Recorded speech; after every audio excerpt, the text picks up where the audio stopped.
بسم اللہ الرحمن الرحیم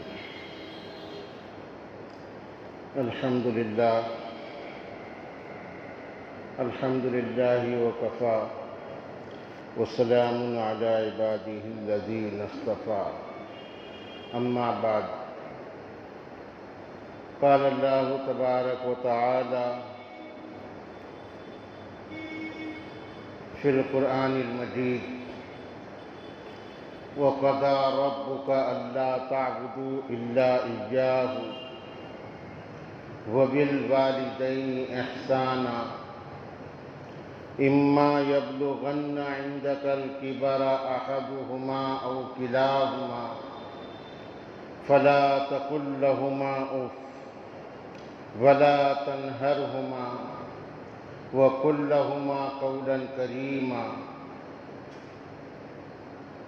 واخفض لهما جناح الذل من الرحمة وقل رب ارحمهما كما ربياني صغيرا صدق الله العلي العظيم وقال رسوله الكريم عليه الصلاة والتسليم كل مولود يولد على الفطرة فأبواه يهودانه وينصرانه ويمجسانه إلى آخر هذا الحديث أو كما قال عليه الصلاة والسلام۔ محترم بزرگوں اور عزیز دوستوں،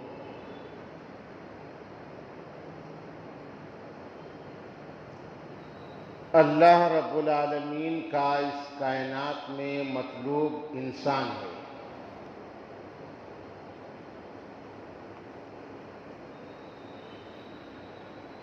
اور اللہ تعالیٰ نے اس مخلوق کا نام رکھا ہی ہے انسان۔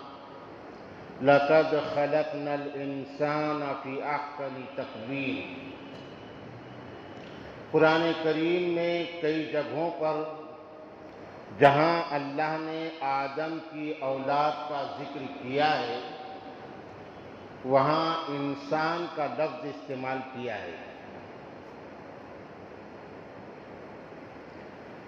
انسان کے معنی عبادت کرنے والے کے، ذکر و تسبیح کرنے والے کے نہیں آتے۔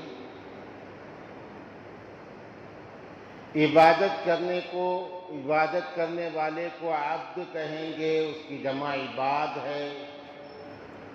جیسے اللہ نے قرآن میں فرمایا عباد الرحمن الذین یمشون علی الارض ہونا۔ تو عباد کے معنی عبادت کرنے والے۔ مخصوص طور پر جہاں ذاکرین کا ذکر ہے تو وہاں اللہ نے وہ لفظ استعمال کیا ہے الذاکرین اللہ کثیرا والذاکرات۔ کثرت سے اللہ کو یاد کرنے والے، اللہ کا ذکر کرنے والے۔ جہاں انسانوں کی تسبیح، تہلیل اور تقدیس کا ذکر کیا ہے وہاں مخصوص طور پر حکم دیا وسبح بحمد ربک۔ یسبحون اللیل والنہار۔ لیکن اللہ نے آدم کی اولاد کو خصوصی طور پر جو نام دیا ہے وہ ہے انسان۔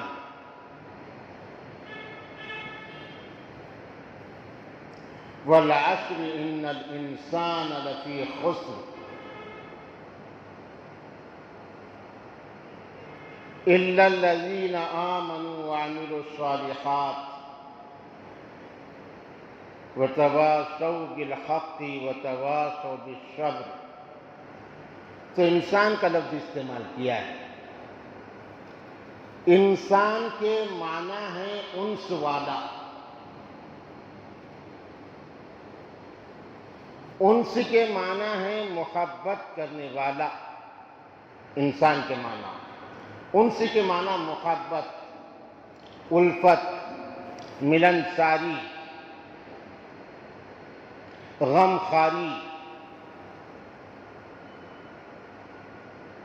انس کے معنی.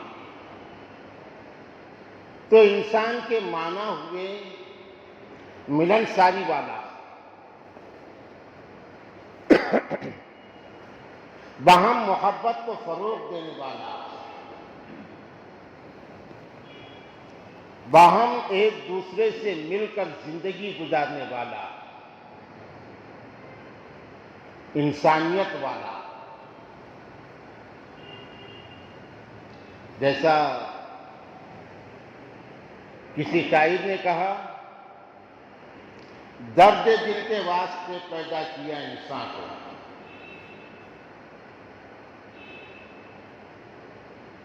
ورنہ طاعت کے لیے کچھ کم نہ تھیں کروبیاں.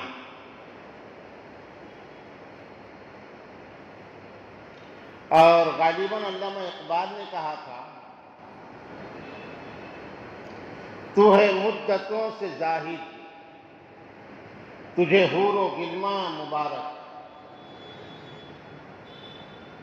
ادھر آ میرے فرشتے، تجھے آدمی میں بنا لوں. انسان کا فرشتہ بننا انسانیت کی افضلیت نہیں ہے، ورنہ ڈائریکٹ اللہ فرشتہ بنا دیتا. انسان کا انسان بننا ہی انسانیت کا امتیاز ہے،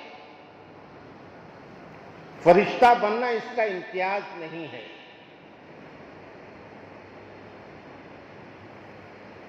اللہ نے فرشتوں کو ایک علیحدہ سی مخلوق کی حیثیت سے پیدا کیا،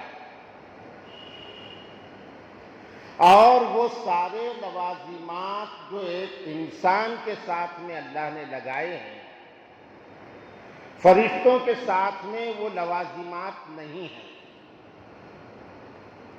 جیسے کھانا پینا، فرشتے اس سے مبرہ ہیں. ضروریات زندگی،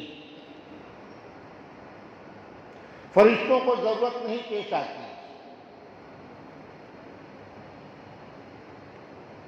خصوصی طور پر طہارت لینے کی، وہ ہمیشہ طاہر ہے. یہ انسان کے ساتھ میں اللہ نے لگایا ہے ضروریات. ازدواجی لائن، شادی کرنا، تناسل، اولاد ہونا، پرورش، اولاد کو پالنا، اولاد کی تربیت کرنا، اولاد کی پرورش کرنا، یہ ساری چیزیں اللہ نے انسانوں کو لگائی، فرشتوں کو نہیں.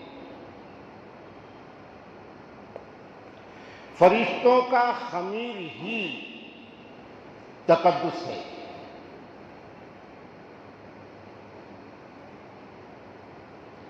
اللہ نے جب انسانوں کو پیدا کرنے کی اپنی منشا کو ظاہر کیا تھا تو فرشتوں نے کہا تھا، نحن نسبح بحمدک ونقدس لک. اے اللہ، ہم تو آپ کی سراپا تقدیس، تہلیل، تسبیح، تحمید ہیں. آپ کی عبادت میں ہی ہم لگے ہوئے ہیں. فرشتوں کا دوسرا کام نہیں ہے. رات اور دن یفعلون ما یؤمرون، اللہ کے احکام کے مامور، اللہ کے احکام کے تابع، ہمہ وقت فرشتے. تو اللہ نے جب انسان کو پیدا کرنا چاہا تو فرشتوں نے یہی کہا تھا، أَتَجْعَلُ فِيهَا مَن يُفْسِدُ فِيهَا وَيَسْفِكُ الدِّمَاءَ، کہ اللہ، فرشتے، یہ انسان جن کو آپ پیدا کرنا چاہ رہے ہیں، یہ دنیا کا ماحول خراب کر دیں گے. اور پوری دنیا کو فساد زدہ بنا دیں گے۔ اللہ تبارک و تعالیٰ نے فرمایا کہ انی عالم ما لا تعلمون، ہمیں معلوم ہے کیا ہوگا۔ اور اللہ نے انسان کو خلیفہ کہہ کے پیدا کیا ہے،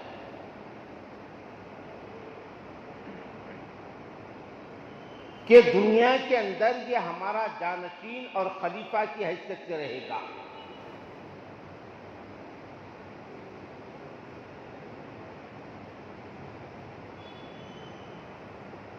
چنانچہ اللہ تبارک و تعالیٰ نے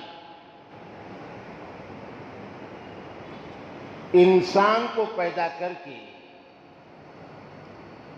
انبیاء علیہ السلام کا ایک سلسلہ جاری فرمایا، اور ان کے ذریعے سے انسان کو انسان بننے کا سبق دیا۔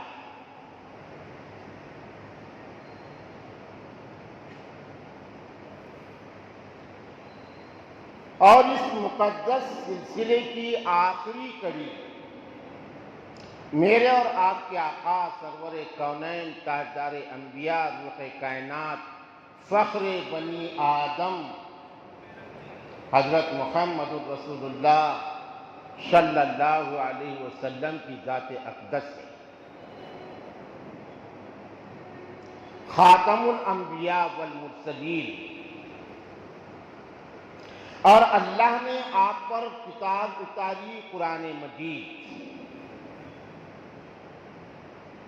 یہ خاتم الکتب۔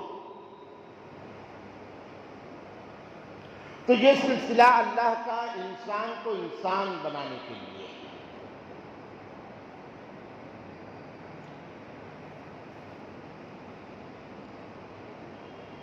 کہ انسان انسان بن کر دنیا میں زندگی گزارنے والا بنے۔ 4 صحابہ کرام مسجد میں بیٹھے اور وہ چاروں نے باہم مشورہ کیا۔ ایک صحابی نے کہا کہ میں زندگی بھر روزے رکھوں گا، پوری زندگی کبھی بھی بغیر روزے کے نہیں رہوں گا۔ ایک صحابی نے کہا کہ ٹھیک ہے، میں پوری زندگی رات بھر عبادت کروں گا، ایک بھی رات سوں گا نہیں۔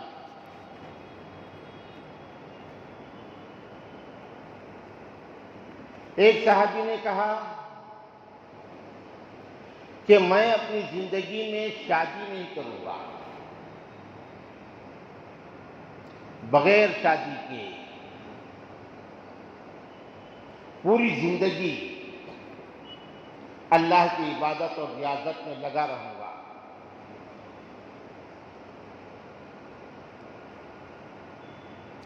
اور ایک صحابی نے یہ طے کیا کہ میں پوری زندگی اللہ کے راستے میں رہوں گا، جہاد کروں گا۔ یہ انہوں نے باہم طے کیے مسجد میں بیٹھ کر۔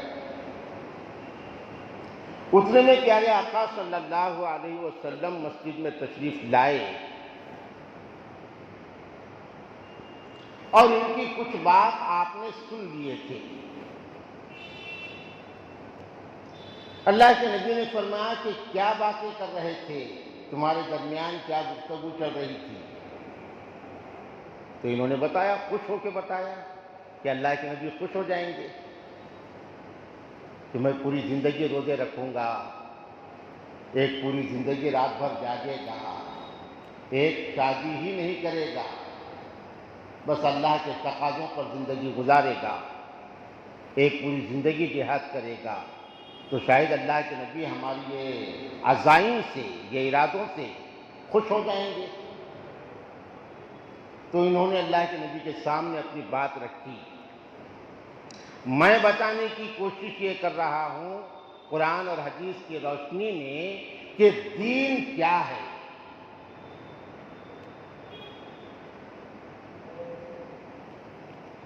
جب یہ بات اللہ کے نبی نے سنے تو اللہ کے نبی صلی اللہ علیہ وسلم غصہ ہو گئے، بجائے خوش ہونے کے غصہ ہو گئے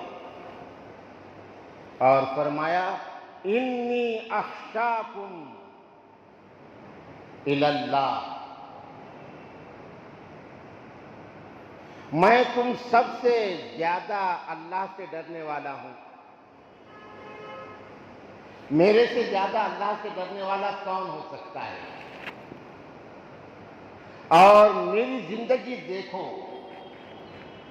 میں کھاتا بھی ہوں، پیتا بھی ہوں، روزے بھی رکھتا ہوں، میں رات میں اللہ کی عبادت بھی کرتا ہوں اور سوتا بھی ہوں، میں جہاد بھی کرتا ہوں اور اپنے مقام پر بھی رہتا ہوں اور میں شادیاں بھی کرتا ہوں۔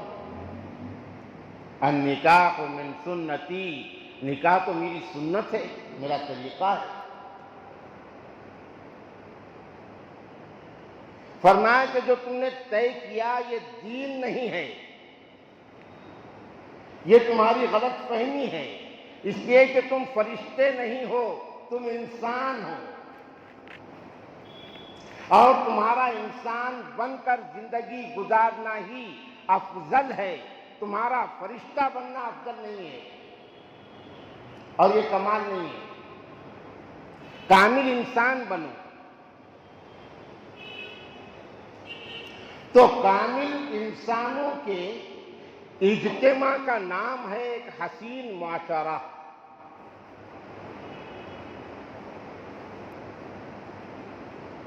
ایسے انسان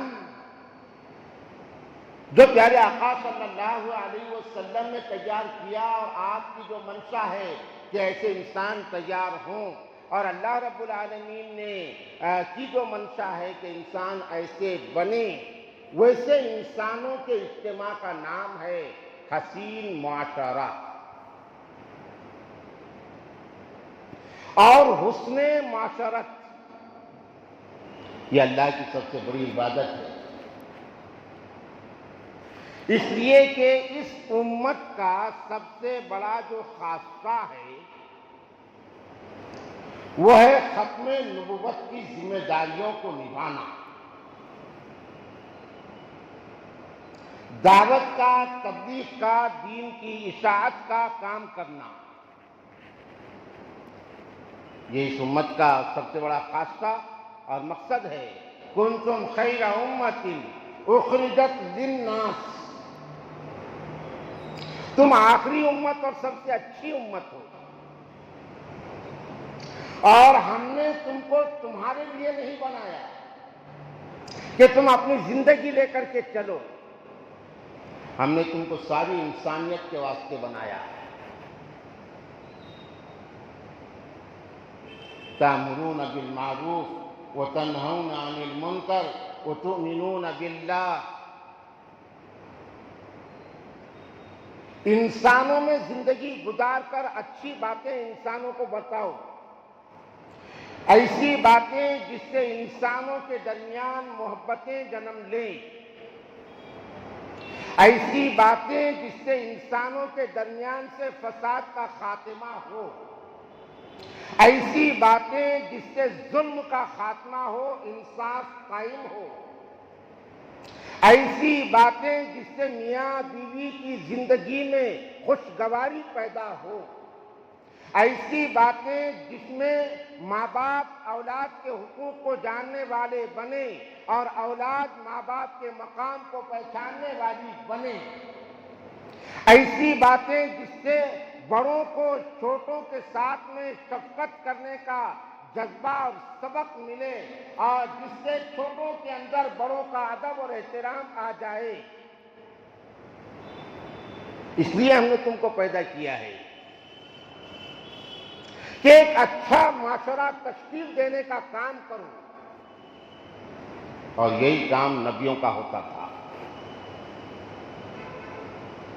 اچھا معاشرہ تشکیل دینا۔ پیارے آقا حضرت محمد رسول اللہ صلی اللہ علیہ وسلم غزوہ خیبر پہ نکلے اور خیبر سے کچھ فاصلے پر پڑاؤ ڈالا۔ اور ایک جھوپڑی میں آپ قیام پذیر ہوئے. صحابہ کرام پھیلے ہوئے تھے. خیبر کا ایک چرواہا جو دوسرے یہودیوں کی بکریاں چرانے کے لیے باہر نکلا ہوا تھا، اس کو یہ خبر ہوئی کہ مسلمانوں کے رسول وہ آئے ہوئے ہیں اور کہیں قیام کیے ہوئے ہیں. وہ تلاش کرتے ہوئے نکلا، وہاں تک پہنچ گیا جہاں خیمے تھے. اس نے تحقیق کیا، صحابہ سے پوچھا کہ تمہارے سردار، تمہارے آقا کہاں ہیں، کون ہے؟ کہا کہ وہ جھوپڑی میں. پہلے تو اس کو تعجب ہوا. وہ گیا آپ سے ملاقات کے لیے، آپ سے ملاقات کی اور کہا کہ آپ کا پیغام کیا ہے؟ آپ نے کہا کہ ہمارا یہ پیغام ہے، ساری دنیا کا خالق و مالک اللہ ہے اور وہی انسانوں کی پیشانیوں کا حقدار ہے. میں اللہ کا آخری رسول ہوں. اس نے کہا کہ اگر میں آپ کا پیغام مان لوں تو مجھے کیا ملے گا؟ کہا کہ تم ہمارے ساتھی بن جاؤ گے، ہمارے ساتھ میں برابر کے حقدار رہو گے اور دنیا میں زندہ رہو گے تو عزت ملے گی اور تم مر جاؤ گے تو جنت ملے گی.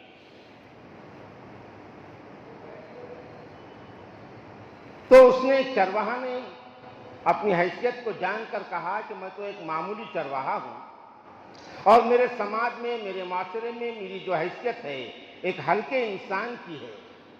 لوگ تحقیر نظروں سے مجھے دیکھتے ہیں کہ یہ ایک چرواہا ہے، اور یہاں ایک سماج اور ایک معاشرہ ہے جس کا پیغام یہ ہے کہ میں اگر وہ کلمہ پڑھ لوں تو میں ان کے برابر ہو جاؤں گا. تو اس نے اللہ کے نبی کے سامنے کلمہ پڑھ لیا، اشہد ان لا الہ الا اللہ واشہد ان محمد رسول اللہ.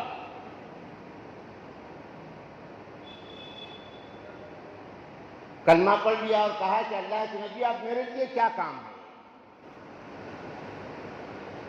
اللہ کے نبی نے فرمایا سب سے پہلا کام تمہارے لیے، یہ بکریاں جو تمہارے پاس ہیں یہ دوسروں کی امانت ہے،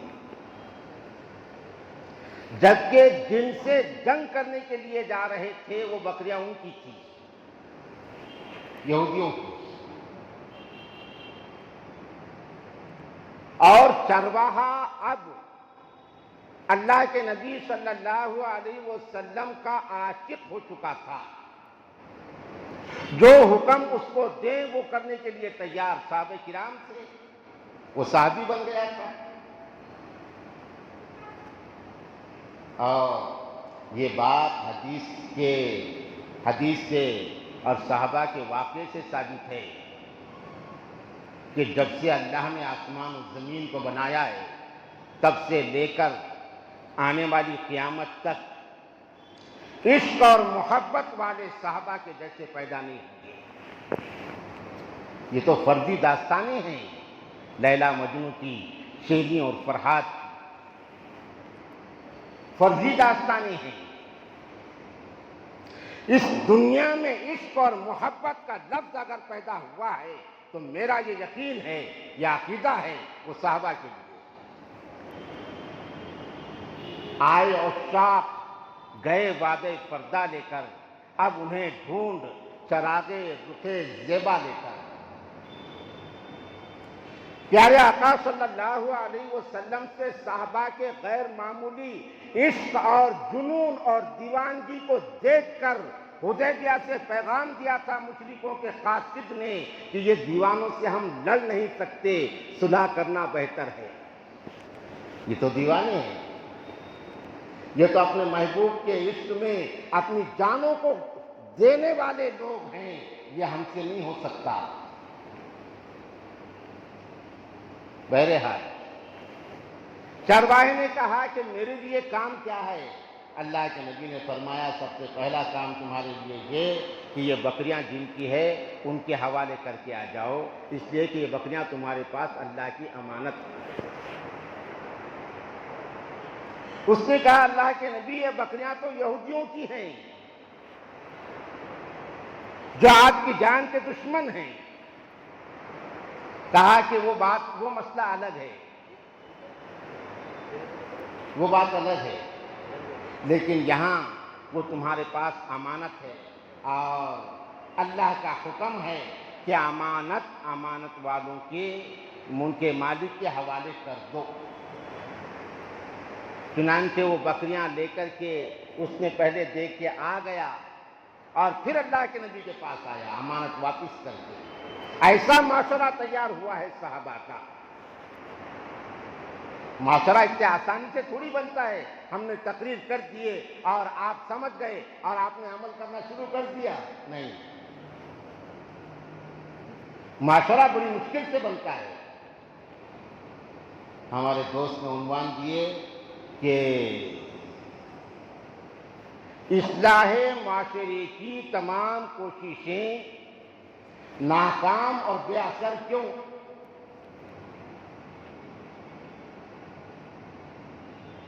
اب اس کا تو ایک جواب نہیں ہو سکتا، اس لیے کہ ایک دو زخم نہیں، جسم ہے سارا چھلنی. ایک دو زخم نہیں، جسم ہے سارا چھلنی. درد بیچارہ پریشان ہے کہ کہاں سے اٹھے. اس کا تو ایک جواب نہیں ہو سکتا نا.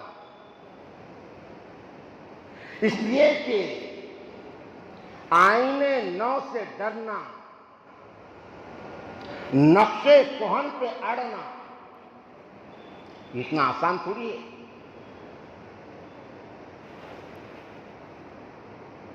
اتنا آسان نہیں ہے. نئی تہذیب سے بچنا اور نئی تہذیب سے بچانا یہ اتنا آسان نہیں ہے. اس لیے کہ بچہ ڈاکٹر بن گیا تو اب وہ یہ سمجھ کے بیٹھا ہوا ہے کہ میرے لیے کوٹ پہننا یہ ضروری ہو گیا، جبکہ وہ تہذیب ہے یہودیوں کی. بچہ ڈاکٹر بن گیا تو اب وہ یہ سمجھ کے ہے کہ پینٹ اور بشرٹ پہننا میرے لیے ضروری ہے، جبکہ وہ تہذیب ہے غیروں کی. بچہ ڈاکٹر اور بڑا انجینئر یا بڑے عہدے پر چلا گیا تو اب وہ شیونگ کرنا، جس کو داڑھی نکالنا اور ایک دم صاف اور ستھرے رہنا، کلینک رہنا، وہ اپنے لیے ضروری سمجھتا ہے، اس لیے کہ میں اس ماحول میں ہوں، جبکہ وہ تہذیب ہے غیروں کی. آئینے نو سے ڈرنا، نقشے کہن پہ اڑنا، ڈاکٹر بن کے اسلامی تہذیب کے کپڑے پہننا، ڈاکٹر انجینئر بن کر، سائنٹسٹ بن کر داڑھی رکھنا، سر پہ ٹوپی یا عمامہ پہننا یہ بڑا مشکل ہے.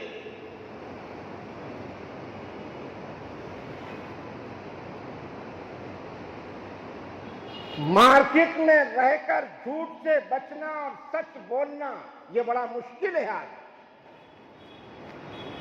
ہم یہ کہتے ہیں کہ اب کیا کرتے ہیں، اس کے بغیر نہیں جم رہا ہے، یہ چل گیا، باہر طرف ہی ہو گیا ہے، کرنا ہی پڑتا. آئینے نو سے ڈرنا، نقشے کہن پہ اڑنا، پرانی تہذیب پر جم جانا. شاید آج کے دور میں اس مصرعے کا مصداق افغانستان کے کچھ لوگ ہو سکتے ہیں. منسٹر بھی ہے تو وہ پھیٹا باندھا ہوا ہے، سادہ کپڑے ہیں. منسٹر ہے وہاں کا، وزیر اعظم بھی ہے وہاں کا، تو وہی اس کے سادہ کپڑے اور پھیٹا باندھا ہوا ہے. اور سب سے بڑا یہودی نژاد اگر کسی ملک کا کوئی حکمران ملے گا تو ہماری بدنصیبی ہے کہ حرمین شریفین کی خدمت کا فریضہ جس کو ملا ہے وہ آج سب سے بڑا یہودی نژاد ہے. بن سلمان، اس کو محمد بولنا گناہ ہے، اس کو محمد بولنا گناہ ہے، یہ تو اس کی بدقسمتی ہے کہ اس کے باپ نے اس کا نام محمد رکھا، اس لیے کہ اس کو اسی پر اللہ کی طرف سے سزا ملے گی کہ میرے نبی کے نام کی بے حرمتی تم نے کیوں کیا۔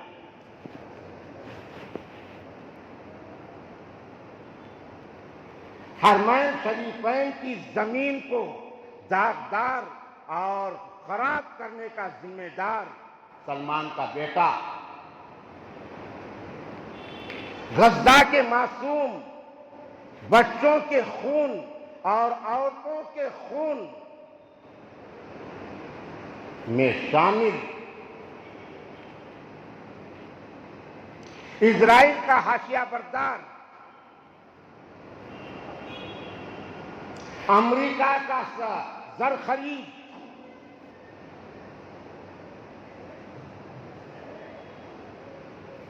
تو آئین نو سے ڈرنا، نقشے کہن پہ اڑنا۔ ہماری بچیاں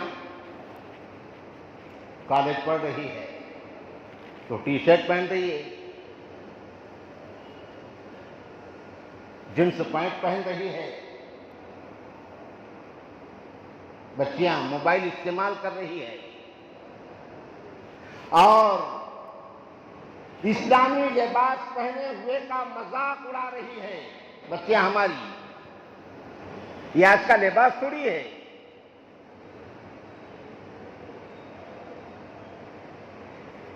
اگر کوئی آفس میں ہم چلے گئے اور کھانا کھا رہے ہیں کچھ لوگ، اور اگر کوئی بیٹھ کے کھانا کھانے لگ گیا تو لوگ اس کی ہنسی اڑانے لگ جاتے ہیں۔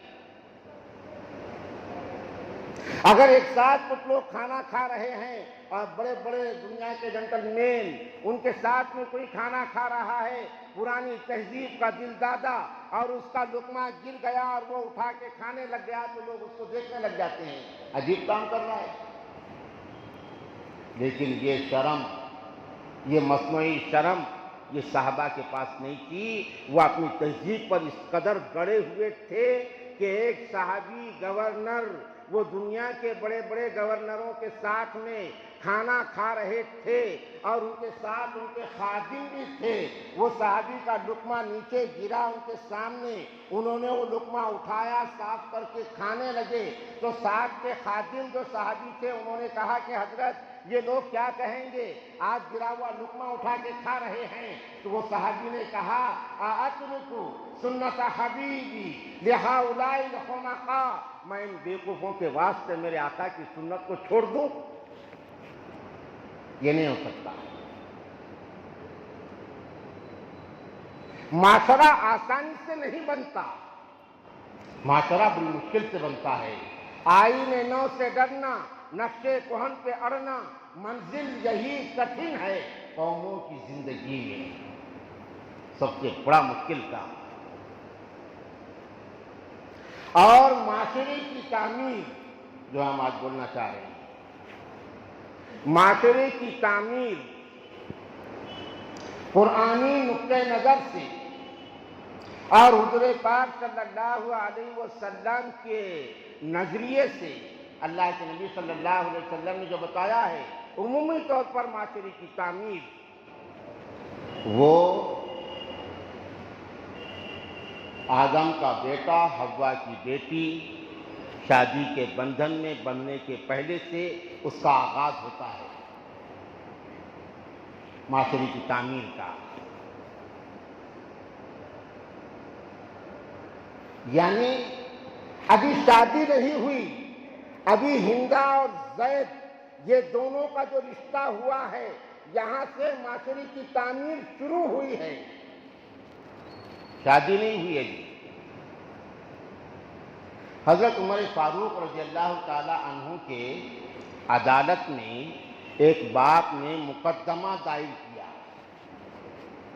کمپلین کر دیا اپنے بیٹے کی کمپلین، بیٹے پر کیس کر دیا۔ حضرت عمر فاروق رضی اللہ تعالی عنہ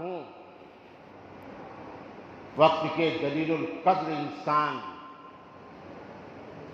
روم اور فارس جن کا نام سن کے تھراتے تھے،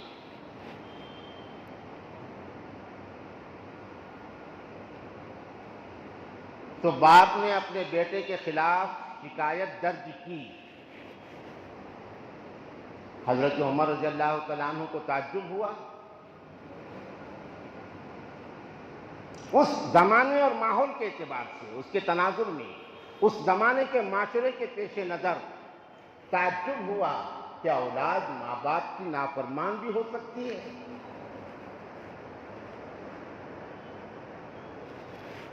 بیٹا باپ کا نافرمان بھی بن سکتا ہے۔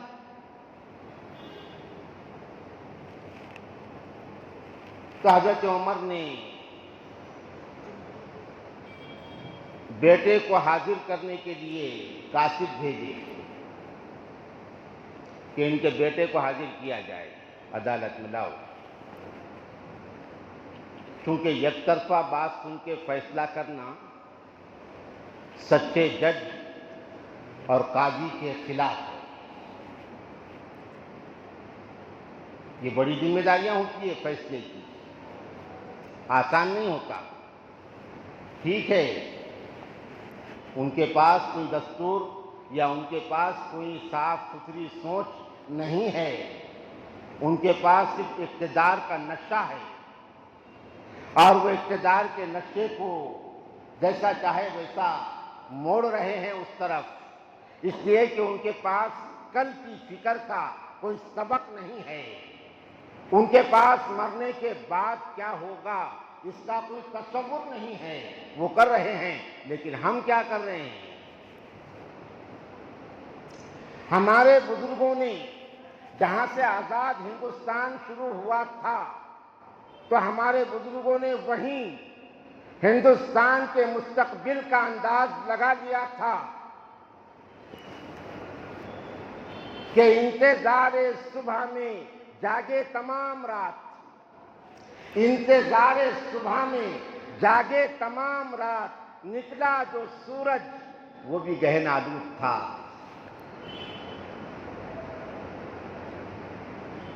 60,000 علماء نے جس آزاد ہندوستان کا چہرہ دیکھنے کے لیے اپنی جانیں قربان کر دی تھی، اور بشمول 60,000 علماء کے 2 لاکھ مسلمانوں نے جس آزاد ہندوستان کا چہرہ دیکھنے کے واسطے جام شہادت نوش کیا تھا، افسوس کہ خزاں جب دور ہوئی، گلچین کی نظر مغرور ہوئی، ہم نے تو چمن کو صدیوں کی مسموم ہواؤں سے پاک کیا۔ لیکن کیا کریں، تاریخ کے عہدوں نے وہ دور بھی دیکھا ہے، لمحوں نے خطا کی، صدیوں نے سزا پائی۔ کیا کریں؟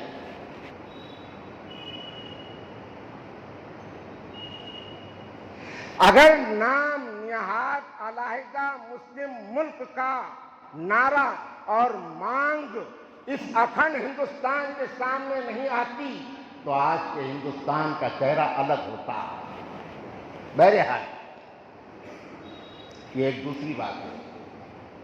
تو ہمارے بزرگوں نے آزاد ہندوستان کے آغاز میں مستقبل کا انداز لگا لیا تھا، اس لیے اپنے مسلم پرسنل لا جتنا قانون سنویدھان نے ہم کو اپنے مذہب کا دیا ہے کہ تم تمہارے مذہب کی بنیادوں پر عمل کر سکتے ہو، اس آزاد ہندوستان میں تو ہمارے بزرگوں نے انداز لگایا تھا کہ اس ہندوستان کا مستقبل اس میں بھی مداخلت کرے گا۔ تو ہم نے دارالقضاؤں کی منظوری لی تھی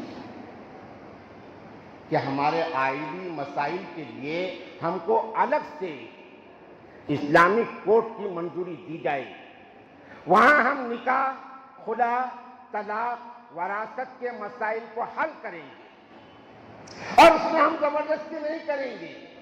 جو مسلمان آئیں گے ان کے مسائل کو ہم اسلام کی روشنی میں حل کریں گے۔ مگر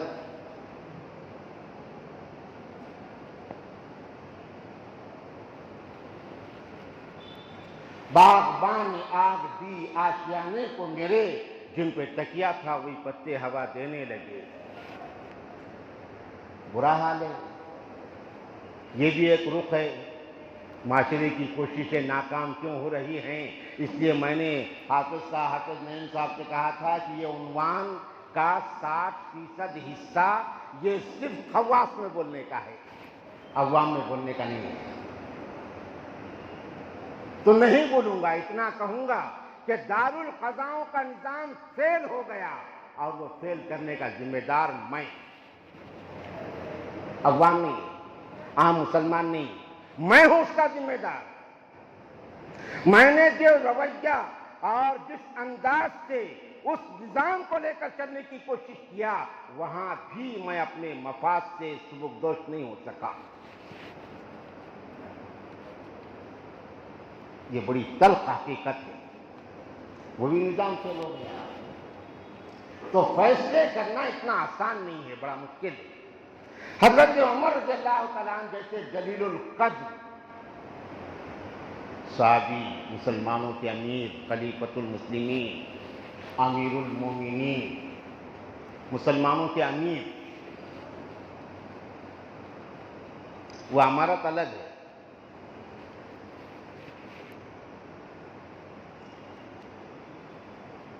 تو حضرت عمر نے کہا کہ ان کے بیٹے کو بلا کے لاؤ۔ ان کے بیٹے کو حاضر کیا گیا عدالت میں۔ تو بیٹے سے حضرت عمر نے کہا کہ تمہارے والد گرامی نے تمہارے خلاف کیس درج کیا ہے کہ تم اپنے والد کی نافرمانی کرتے ہو۔ بیٹے نے کہا کہ صحیح کہا میرے والد نے، میرے والد نے جو میری شکایت کی وہ صحیح ہے، غلط نہیں ہے۔ پھر حضرت عمر چونک گئے کہ عمر کے سامنے، اور یہ جرات اور جسارت یہ تو پہلا واقعہ ہے، لیکن ذمہ دار جو بنتا ہے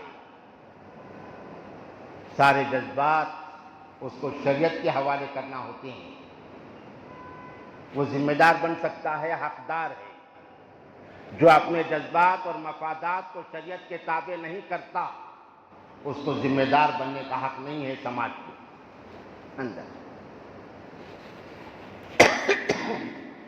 حضرت عمر رضی اللہ تعالیٰ نے کہا کہ کیسے اور کیوں؟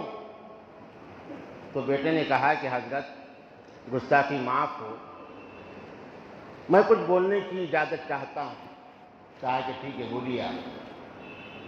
کہا کہ حضرت کیا ماں باپ کے حق ہیں اولاد پر؟ یہ تو صحیح ہے، ماں باپ کے حقوق اولاد سے وابستہ ہیں، میں مانتا ہوں، میں اس کا انکار نہیں کرتا، لیکن یہ یک طرفہ ہے یا اولاد کے بھی کچھ حقوق ماں باپ پر ہیں؟ کیا یک طرفہ صرف ماں باپ کے حقوق ہیں؟ تو حضرت عمر نے کہا ہاں، یہ سوال تو واقعی ضروری ہے۔ حضرت عمر رضی اللہ تعالیٰ عنہ نے فرمایا کہ ماں باپ کے حقوق اولاد پر ہیں، لیکن یک طرفہ نہیں۔ اسلام کی تعلیمات یک طرفہ نہیں ہے، دو طرفہ ہے۔ اس کی تفصیلات وہ الگ ہیں، کسی موقع پر بولیں گے۔ اولاد کے بھی حقوق ماں باپ پر ہیں۔ تو کہا کہ حضرت وضاحت کیجیے کہ اولاد کے حقوق ماں باپ پر کیا ہیں؟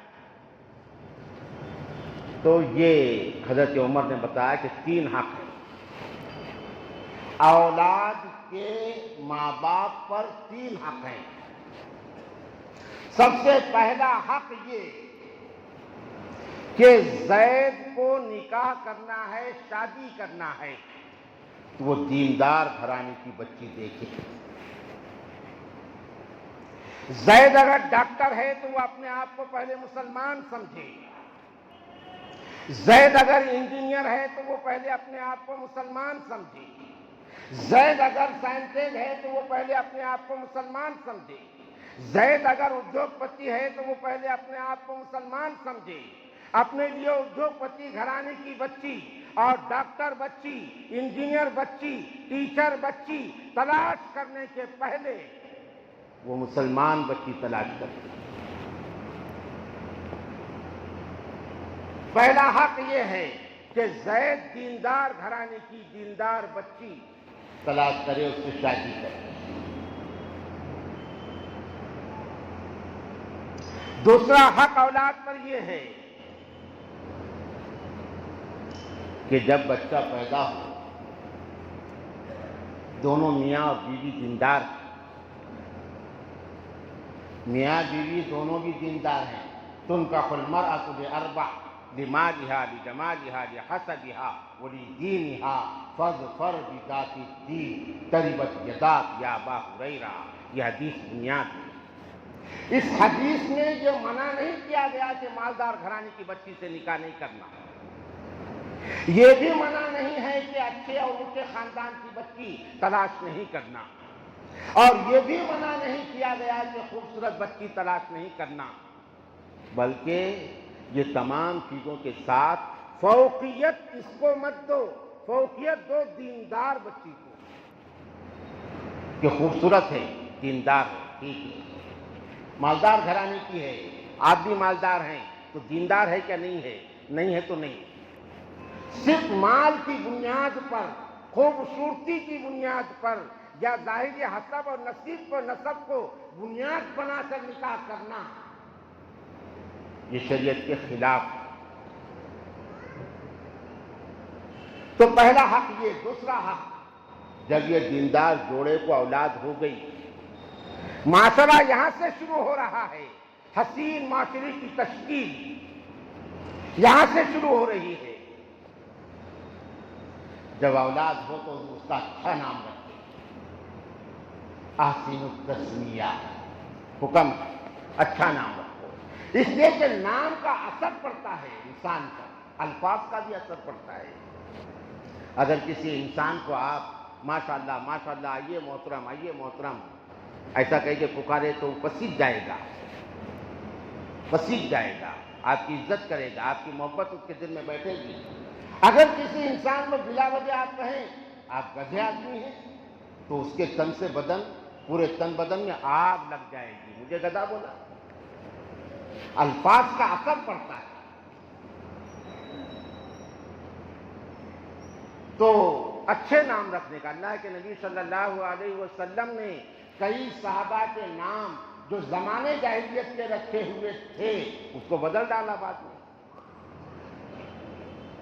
اچھے نام رکھو، نام کے معنی بھی اچھے ہوں، اس کا بیک گراؤنڈ بھی اچھا ہو۔ سماج سے کیا کیا نکل گیا، میں یہ اشارے دے رہا ہوں۔ سماج سے یہ نکل گیا کہ دینداری کو بنیاد بنا کر نکاح کیا جائے، تقریباً یہ چیز نکل گئی۔